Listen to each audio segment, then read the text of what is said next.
Hello students, मैं मनोज परमार आपके सामने क्लास 10th की मैथ्स की एक्सरसाइज 3.6 का क्वेश्चन नंबर फर्स्ट का पार्ट 2 लेके आया हूँ। इसमें हमें रैखिक समीकरण युग्मों में बदलकर दिए गए समीकरण युग्म का हल निकालना है। तो हमारे पास, जैसे कि आप देख रहे हैं, हमारे पास समीकरण इस प्रकार से दिया है 2/√x + 3/√y = 2, 4/√x - 9/√y = -1। हम इस इक्वेशन को इस प्रकार से भी लिख सकते हैं। देखिए 2 इंटू, यहीं पे मैं यहाँ पे लिख देता हूँ, इसको हम इस तरह से लिख सकते हैं 2 इंटू 1/√x, 3 इंटू 1/√y = 2।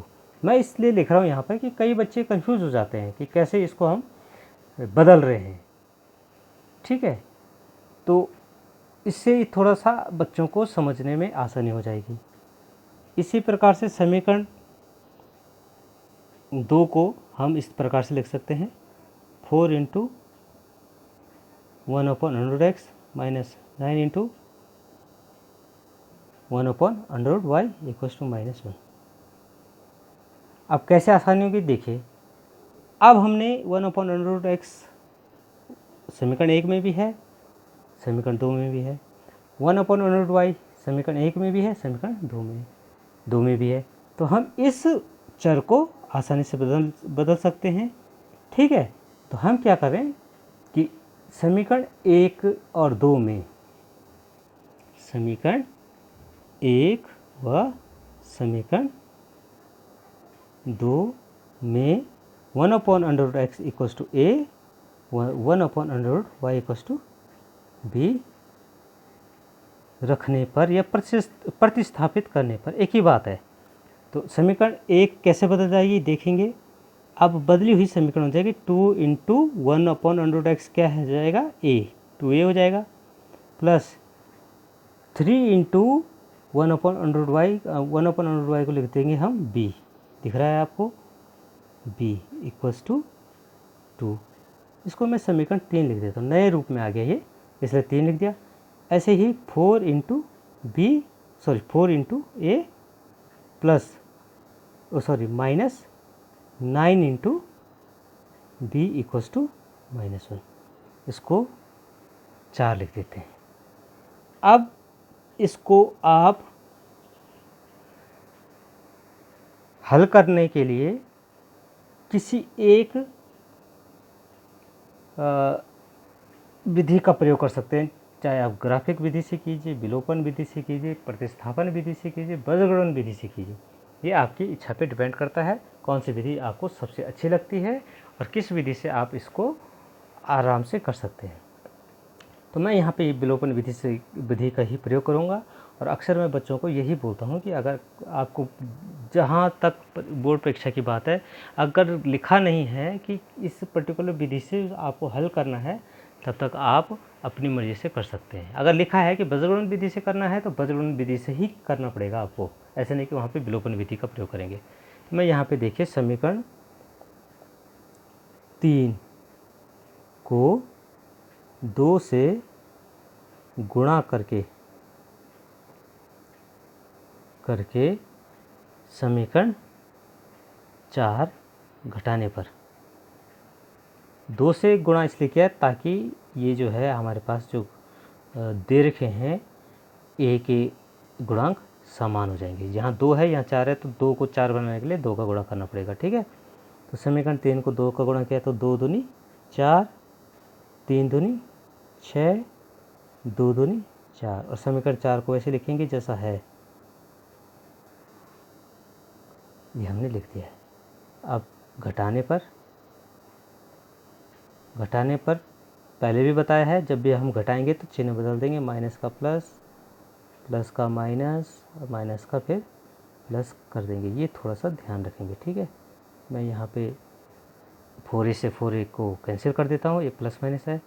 6 + 9, देखिए प्लस हो गया, माइनस का क्या हो गया, प्लस हो गया, तो ये हो जाएगा 15b, और ये प्लस हो जाएगा 4 + 1 5 और b की वैल्यू आपके पास आ गई 5/15।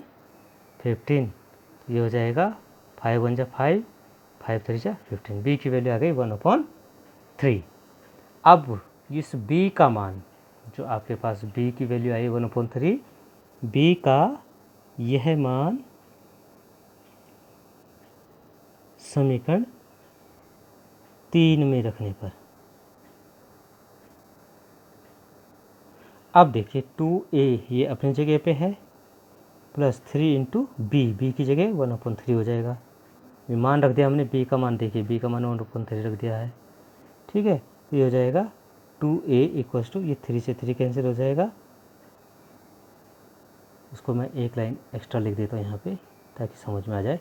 हाँ, अब 1 को जो है ट्रांसफ़र कर देंगे उधर दाएं तरफ।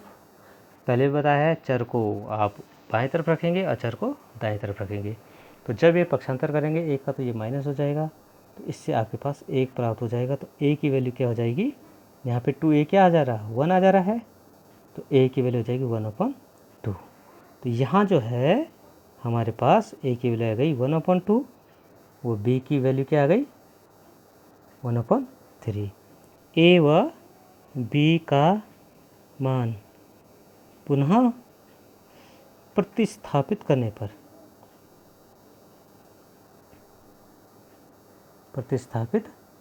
a का मान क्या था, आप ध्यान देंगे a का मान हमने 1/√x रखा था, तो हो जाएगा 1/√x = 1/2। तो ये हो जाएगा, क्रॉस मल्टीप्लाई कर देंगे तो √x = 2। आपके पास √x कितना आ गया 2, तो दोनों तरफ अब वर्ग कर देंगे तो ये हो जाएगा x = 4। ठीक है, अब b की वैल्यू हमारे पास क्या थी, ध्यान देंगे b बराबर क्या था 1/3। ठीक है, तो b बराबर 1/3, इसका मतलब 1/y = 1/√y = 1/3 और √y = 3, और तो y की वैल्यू कितनी आ गई आपके पास 9। तो इसलिए x का मान तो आ गया आपके पास 4 और y का मान कितना आ गया 9। ये आपके पास आंसर आ गया। ये हमने विलोपन विधि से किया है। आप इसको चाहें तो बदलवन विधि से कीजिए, प्रतिस्थापन विधि से कीजिए, ग्राफिक विधि से कीजिए, किसी से भी करेंगे तो आंसर सेम ही आएगा। और इसकी जांच के लिए आप क्या कर सकते हैं, x और y का मान ऊपर आप रख सकते हैं। देखिए जैसे यहाँ पे 4 रखेंगे तो 2/4 मतलब 2 हो जाएगा, तो 2/2 1 हो गया, प्लस 3/√9 मतलब 3 हो गया, तो 3/3 1 हो गया, 1 और 1 कितना हो गया 2। इसका मतलब हमारा आंसर सही है। तो इस प्रकार से आप इन क्वेश्चंस को सॉल्व कर सकते हैं। और अधिक वीडियो देखने के लिए आप मेरा YouTube channel Manoj Parmar Acme classes Uttarkashi को सब्सक्राइब करें, शेयर करें, लाइक करें। Thank you.